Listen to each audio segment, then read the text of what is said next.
Frederick Rutland was a man who soared to great heights, but then came crashing down to earth. At the turn of the 20th century, Britain was still riding the explosion of technology that had begun when it gave birth to the Industrial Revolution.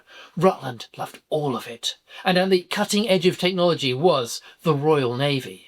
New innovations like submarines and mines meant that when the Great War broke out, it was forced to operate its blockade from Scapa Flow, high up in the north. Here, snow was the rule rather than the exception, and they spent most of their time with nothing to do.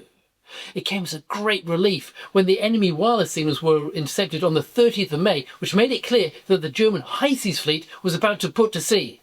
The Grand Fleet immediately left Scapa Flow so that they could finally take the war to the enemy. Beatty's battlecruiser fleet left Rosyth at the same time as the Grand Fleet. One of the ships sailing with the battlecruisers was the little seaplane carrier Engadine. She had been a cross-channel ferry, but had been converted into a seaplane carrier when the war broke out. This conversion turned her into little more than a floating hangar. At 2:45 on the afternoon of the 31st of May, they received an order from Admiral Beatty to get one of their 3 short seaplanes aloft. The crew got the unwieldy hangar doors open and dragged the machine out. They spread its wings and hoisted it down to the sea. Only 20 minutes after receiving the order, Lieutenant Frederick Rutland and his observer, Assistant Master Trewin, got airborne and made history. This was the first time ever that an aircraft had reported to ships about a sea battle. Rutland had joined Engadine directly from flight school after his CO had passed him, ready for active service, with a mere 10 hours of flying. But don't imagine he was some young hotshot. He was quite old for somebody of his rank, due to the unusual way that he had earned his commission. Frederick Rutland had left school at just 14, for what must have been every schoolboy's dream job. He was working at a hotel, making sweets for his wealthy patrons. But once he got his fill there, he joined the Royal Navy as a boy seaman on the training ship Boscawen. From the early 1800s, promotion from the ranks had almost disappeared. If you began your career on the lower deck, that was where you would stay. But towards the end of the Victorian period, pressure was mounting on the Admiralty to allow more ratings to get to commission. So in 1912, they instituted the Mate Scheme, which allowed petty officers to become commissioned officers. Rutland was chosen to take part in September of 1912, making him one of the first sailors selected. After receiving his commission, he decided to go to the Navy's Air Wing, the Royal Naval Air Service. When he reported to the aerodrome at Eastchurch, he was one of only 4 sailors being trained. Crashes were common. They were mostly caused by landing too heavily and the undercarriage collapsing. If this happened, there was a big danger that the engine would skewer you.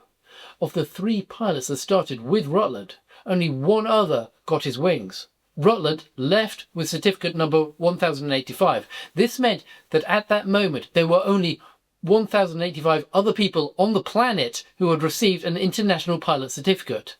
He was sent to Colshot for seaplane training before being posted to the Engadine.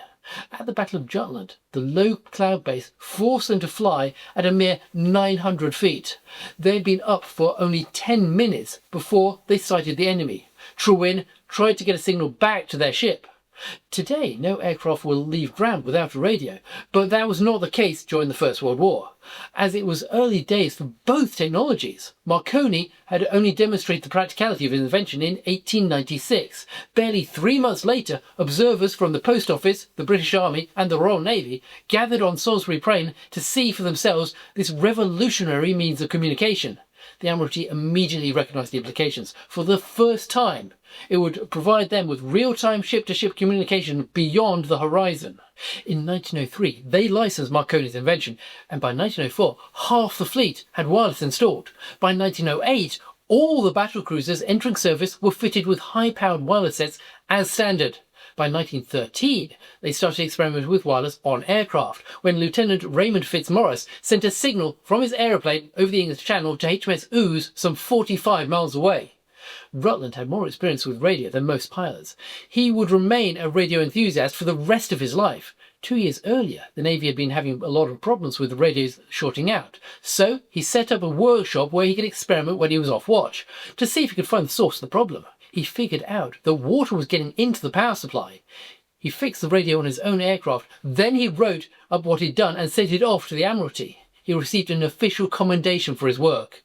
He would enjoy the praise, but to him it had been easy, thanks to his unusual career. A decade earlier, when it had still been a rating, he had been both a diver and in the electrical branch, so waterproofing systems was something that he'd done many times. The set that Trewin was using would have included the improvements that Rutland had made, as they had been rolled out to all the radios in all the aeroplanes in the fleet.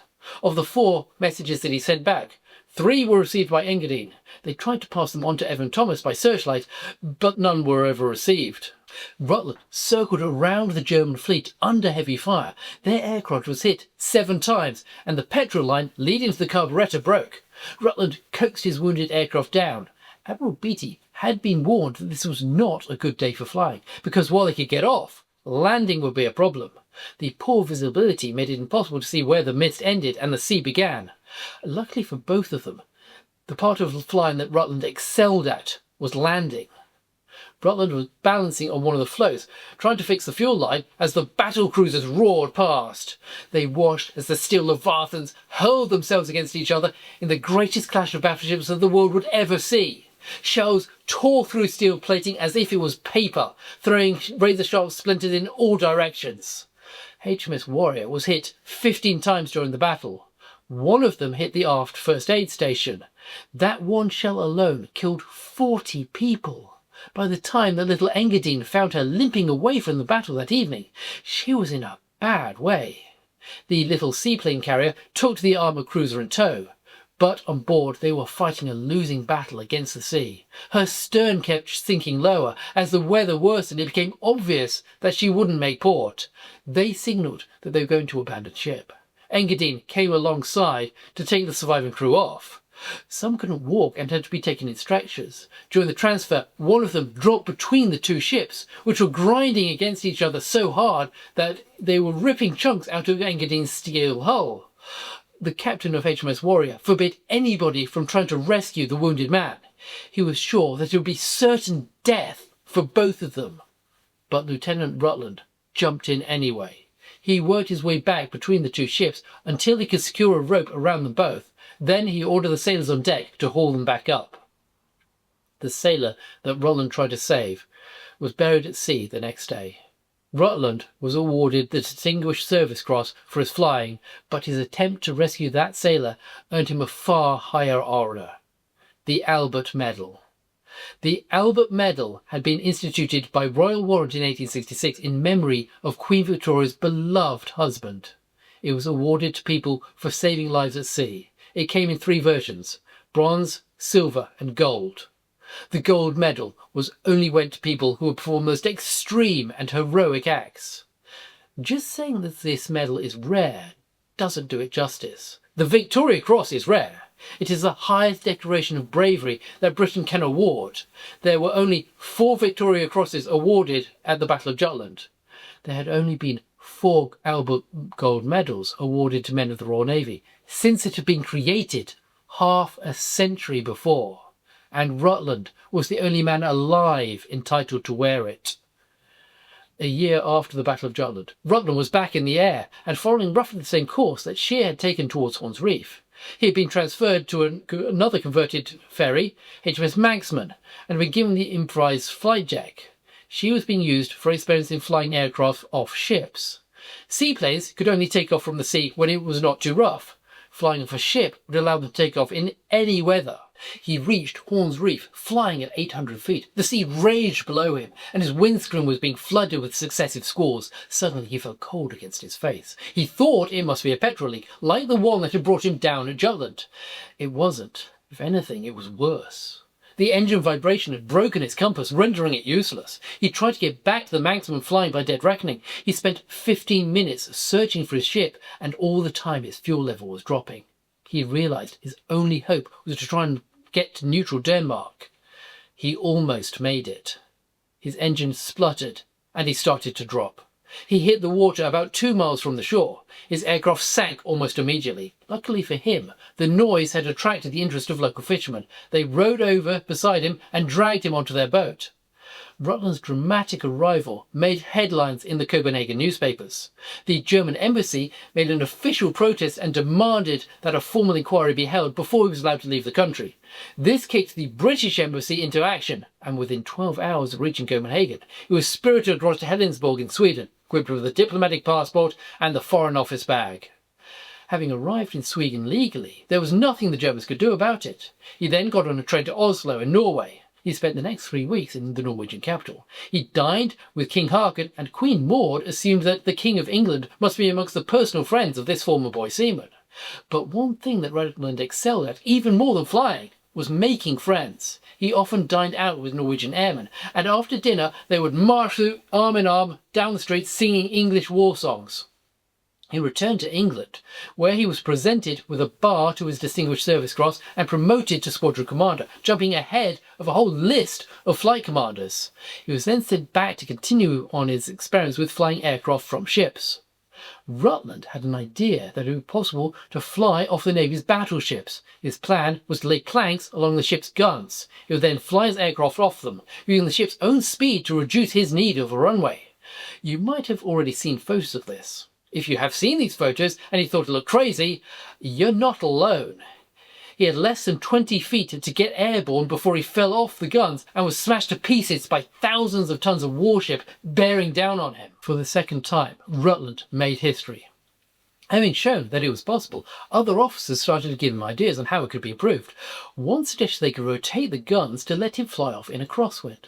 To begin with, even Rutland was sceptical that he'd get enough airspeed, so this man that had left school at 14 spent hours with a paper and pencil doing trigonometry to see whether he would risk his life on this plan.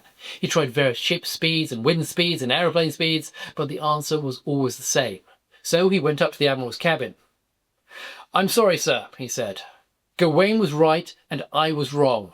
Now that they had worked out how to take off in a crosswind, the solution to taking off from the aft guns was simple. Thanks to Rutland's innovations, it became possible for every capital ship to carry 2 aircraft as part of their normal equipment, one fighter and the other for reconnaissance. Then the war ended, and the Navy started to reduce its manpower. The first to go were the people who had just joined up for hostilities. Rutland, however, had joined up as a regular Navy years before the war. His career should have been safe. Unfortunately, he had joined as a rating before making the near impossible jump to the quarterdeck. It was made abundantly clear to him that he wasn't going to progress any further in his career because of how he had started it. So in 1922 he resigned his commission and walked into the Japanese embassy. He introduced himself to the naval officer on duty, a man by the name of Kobayashi. Kobayashi's jaw dropped. He knew exactly who Rutland was. He had been tasked with gathering information on British aircraft carriers, and now the most important man in the field had just walked in asking for a job. The Japanese were a British ally and had been fighting beside them during the First World War. However, it would still have been illegal for Rutland to work for the Japanese Navy directly. A way around this was found, and early in 1924 he moved to his new home on the bluff at Yokohama. He enjoyed his time in Japan. He had a large darkroom and a workshop where he could experiment with wireless sets. His first marriage had fallen apart, but he had his son with him and the woman that he would spend the rest of his life with. He spent a lot of his free time doing photography. He even took photos of areas where anybody else would have been arrested. When he wasn't indulging in his hobbies, he dined at fashionable restaurants with his new friends. These included one Captain Yamamoto. Later, Admiral Yamamoto. Yes, that is the same Yamamoto who commanded the Japanese fleet at Pearl Harbour. The reason he could wander around the Japanese Imperial Navy's brand new aircraft carrier, Akagi, taking photos was because he already knew everything about it. If asked, he would say that he was having Mitsubishi develop undercarriage for aircraft landing on carriers. This was true, but he was doing much more than that. His real job in Japan was coaching them on how to build aircraft carriers. But all good things come to an end, and eventually he had to move back to Britain. He found a job as a salesman for the truck manufacturer Scammell. His ability to befriend anybody made him a very good salesman, but he had nowhere near the lifestyle that he had had in Japan. Then in November of 1932 he received a letter which shook up his quiet life in England. It was from the same Japanese naval officer who had recruited him back in 1923. They wanted him to work for Japan again, but this time He wouldn't be building aircraft carriers. Instead, they wanted to build an intelligence network. They needed to monitor the US Navy on its West Coast bases, including Pearl Harbor, and they would pay him handsomely to do it. He was soon earning 10 times more than any admiral in the Japanese Navy. He'd bought himself a house in an exclusive area of the Hollywood Hills. This was the same area that would later become home to people like Leonardo DiCaprio and Christina Aguilera. He wasn't particularly good at building the network the Japanese had wanted, but what they got for their money instead was incredible. If the Japanese wanted some information, Rutland could simply pick up the phone and people would tell him whatever he wanted to know. The Japanese had had another agent who had spent months trying to find how accurate the American battleships were when they fired at different angles. He'd never even got close. Rutland simply asked a US Navy captain he knew. When the Japanese were developing their Val dive bomber, which would lead the attack on Pearl Harbor, the early versions were underpowered and vibrated violently. He asked his friends how these problems had been fixed on the Douglas dive bomber, and they just told him. As a Japanese agent, he was in a better position than most to see the clouds of war were gathering over the Pacific. Rutland decided it was a good idea to get himself some insurance in case the worst happened. So he decided to approach US Naval Intelligence and offered to work for them as well. The head of the O&I on the West Coast was thrilled. He had finally been able to secure somebody inside the Japanese spy network. When the local FBI started to snoop around, J. Edgar Hoover himself stepped in because Rutland was now a key US Navy intelligence asset. Everything seemed to be coming up Rutland. Until his handler at the O&I got into a feud with the FBI and was made the captain of the heavy cruiser USS Salt Lake City in order to get him out of the area. Things got even worse for Rutland when the FBI then raided the room of another Japanese agent. They found evidence for a plot that looked like it had come directly from a James Bond novel. It appeared that Rutland was planning to have a Japanese submarine come right up to the coast of California so that he could smuggle some secret documents onto it. What they didn't know was that this audacious plot was part of an even more audacious plot to capture that very submarine for the O&I. FBI Assistant Director Foxworth took this evidence to the main British propagandist in the USA, Stevenson. He said that they had enough information to shoot Rutland, but it would be better for both of them if he just went away. This did not come as a surprise to the MI5. They knew all about Rutland's nefarious activities against the US. They'd been hoping to find a way of arresting him for almost 20 years, but as he'd never done anything against Britain, they had no crime to arrest him on. Faced with the evidence that the FBI had found, Rutland agreed to return to Britain. However, he wanted to be flown home in a converted bomber, which in the 1940s was the equivalent of demanding seats on Concorde. Once he landed, he was escorted to the offices of Sir John Godfrey, the Director of Naval Intelligence, by a young officer by the name of Ian Fleming. Yes, that one. Fleming made no secret after the war that he had based James Bond on people he met during it. If he based James Bond's habit of doing half his espionage work at fabulous parties, dressed in a tuxedo upon anybody, then Rutland might well have been his inspiration, as this was how he got most of his work done. However, as Rutland was normally one throwing the parties, the flamboyant former Boy Seaman might well have been the model for Fleming's supervillains rather than his hero. Rutland was convinced that his insider knowledge of the workings of Japanese Navy and Japanese naval intelligence would make him a valuable asset. Instead, they locked him up. He was more put out about they didn't want his information than about being interned. In all told, about 1,817 people were detained by Britain under these emergency powers. Most of them were locked up in the Dunkirk period, when it looked like Britain was about to be invaded. Most of the people detained were released as soon as the immediate invasion threat passed.